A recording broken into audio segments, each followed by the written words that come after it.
Why did he do that? Because he valued people. When somebody comes and says, John, I want to be a leader, I always ask them the question, why? Why do you want to be a leader? I mean, do you want to be a leader because you want a corner office? Do you want to be a leader because you like to be in control? Do you want to be a leader because you love to be in the front of the pack? Do you want to be a leader because you want to have a good parking place? Why do you want to be a leader? Because leadership isn't easy. Leadership a lot of times isn't fun. Leadership a lot of times is kind of lonely. There's only one reason to be a leader, and that is to add value to people. And you and I will only add value to people if we truly value them. I have a nonprofit organization, Equip, that's trained almost 2 million leaders internationally around the world.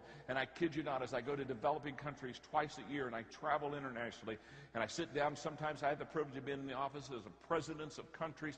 And as I watch these developing countries, the thing that is the cardinal sin among leadership so much is that they have leaders of their countries that truly don't value the people. And if you and I don't value people, we will devalue people.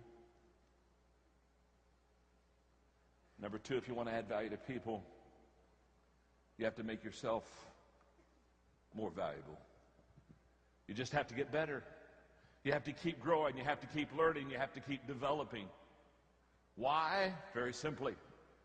If you're leading the pack, you've got to be able to give what you have, and you can't give what you don't have, and so therefore you've got to put a lot of good stuff in so that you can pass it on to others and share with them and add value to them. Thirdly, if you want to add value to people,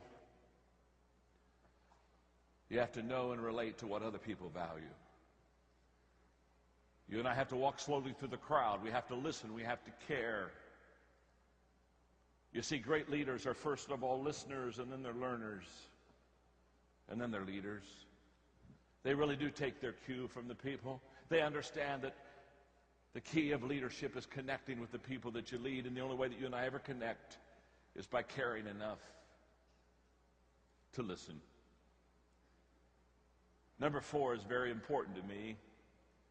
When I'm speaking in the business community, I always share with them that for them there are 3 ways to add value to people, but for me there are 4.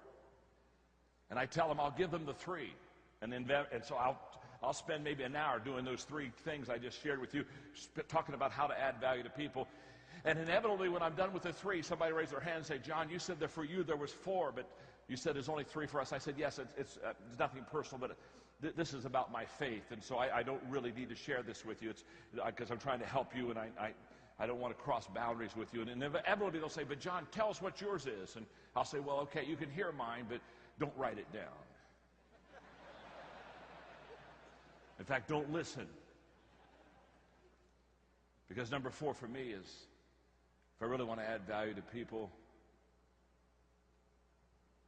I have to do the things that God values.